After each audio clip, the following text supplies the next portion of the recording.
రంగారెడ్డిలో BJP నాయకుడు ఈటెల మాట్లాడుతున్నారు. ఇప్పుడు ఆ లైవ్ చూద్దాం. అగ్ర కులాల్లో అగ్ర వర్ణాల్లో ఉన్నటువంటి పేద పిల్లలకు కూడా రిజర్వేషన్లు కల్పించాలి, లేకపోతే వాళ్ళు వెనుకబడిపోయే ప్రమాదం ఉందని చెప్పి దేశంలో మొట్టమొదటిసారిగా రాజ్యాంగ సవరణ చేసి ఈడబ్ల్యూఎస్ రిజర్వేషన్లు ప్రవేశపెట్టినటువంటి పార్టీ నాయకుడు నరేంద్ర మోడీ గారు. అంటే మేము ఇంత ప్రొయాక్టివ్గా పోతూ ఉంటే, ప్రోగ్రెస్గా పోతూ ఉంటే అన్ని వర్గాల ప్రజలకు సముచిత న్యాయం జరగాలి, ఈ వ్యవస్థ మీద నమ్మకం కుదరాలి, కొద్దిమందే ఈ వ్యవస్థను కబ్జా పెట్టి నడుపుతూ ఉన్నటువంటి దాన్ని బద్దలు కొట్టి ఇవాళ సబ్కా సాత్, సబ్కా వికాస్, సబ్కా విశ్వాస్, సబ్కా ప్రయాస్ ఈ నినాదాన్ని అమలు చేస్తున్న వ్యక్తి ఇలా మోడీ గారు. ఈ దేశంలో ఏ ప్రాంతం వాళ్ళైనా, ఏ మతం వాళ్ళైనా, ఏ కులం వాళ్ళైనా, ఏ సంస్కృతి సాంప్రదాయ వాళ్ళైనా అన్ని వర్గాల ప్రజల చేత శబాష్ అనిపించుకున్న నాయకుడు నరేంద్ర మోడీ గారు మాత్రమే.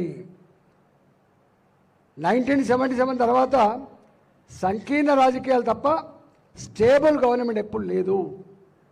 కానీ మోడీ గారికి 273 సీట్లు భారతీయ జనతా పార్టీకి ఇచ్చి మీరు స్ట్రాంగ్గా ఉండాలి, దేశ ప్రయోజనాలను కాపాడాలి, మీరు స్టబ్బర్గా ఉండాలని చెప్పి ఇవాళ 273 సీట్లు ఇచ్చి గెలిపిస్తే రెండోసారి మళ్ళీ అధికారం పోతే మోడీ గారి పరిపాలన నచ్చి 303 సీట్లు కేవలం భారతీయ జనతా పార్టీ గెలిచింది, 330 సీట్లు పైబడి ఎన్డీఏ గెలిచింది. ఇవాళ 10 ఏళ్ళ తర్వాత మళ్ళీ మోడీ గారిని ఇవన్నీ చేసి ఉన్నాడు కాబట్టి, అన్ని వర్గాలకు కనెక్ట్ అయింది కాబట్టి అప్కి బార్ 400 పార్ ఔర్ ఏక్ బార్ మోడీ సర్కార్ అనేటువంటి పద్ధతిలో ప్రజలంతా ఆలోచిస్తూ ఉంటే ఊరంతా ఒక దారి అయితే ఊసర వెళ్ళింది వేరే దారి అన్నట్టుగా ఇవాళ గుడ్డి ద్వేషంతో ఇవాళ ఎన్ని అడ్డుదారులైన తొక్కి ఏదో ఒక సీక్రెట్ ఎజెండా పెట్టుకొని భారతీయ జనతా పార్టీ మీద బురద జల్లేటువంటి చిల్లర ప్రయత్నం తప్ప అవగాహన ఉన్నవాడు, చరిత్ర తెలిసినవాడు, నిజమైన రాజకీయ నాయకుడు ఇట్లాంటి మాట మాట్లాడు.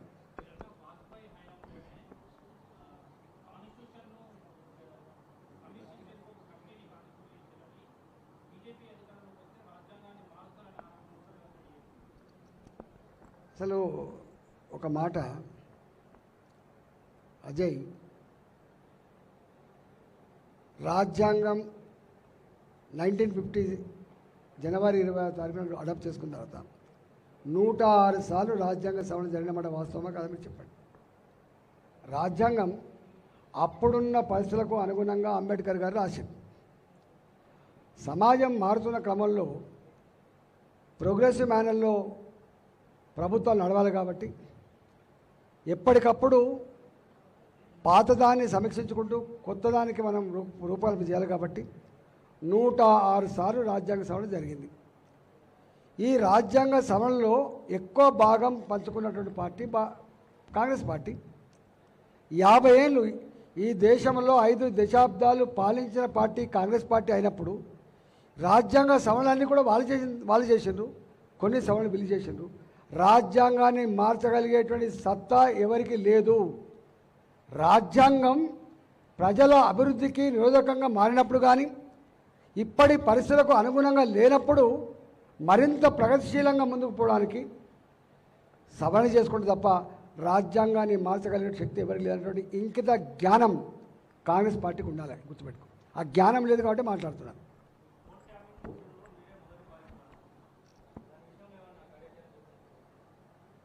ఇవాళ ఈ ప్రభుత్వం మేము అనుకున్నాం రేవంత్ రెడ్డి గారు అధికారంకి వచ్చి ఈయన కూడా కొన్నిటికి బాధితుడు కాబట్టి చర్యలు ఉంటాయని చెప్పి అనుకున్నాం. రెండోది అనుకున్నాం ప్రజలకు ఇచ్చిన వాగ్దానాన్ని అమలు చేసి అతి తక్కువ కాలంలోనే శబాష్ అనిపించుకొని ఆ పార్టీకి ఇంత జీవం పోతారని చెప్పి అనుకున్నాం.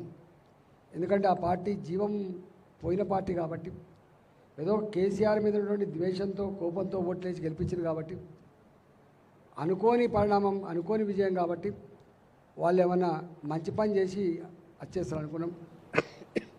కానీ ఏ ఒక్కటి కూడా అమలు చేయలే. మీకు తెలుసు హామీల గురించి నేను వాటి ప్రస్తావించాల్సిన ప్రజలందరూ అనుకుంటున్న మాట ఏం తెలుసా, కొండ నాలుకకు మంది అయితే ఉన్న నాలుకకు పోయినట్టు అయిపోయింది. 10,000 రూపాయలు రైతు బంధు ఇచ్చేది అన్నాడు, ఈయన 15,000 రూపాయలు ఇస్తా అని చెప్పిండు. ఆ 10,000 రూపాయలు కూడా ఇవాళ దిక్కు లేవు. 2 ఎకరాలకో 3 ఎకరాలకో ఇచ్చిండ్రు, ఆపేసిండ్రు అనే భావన ఉంది.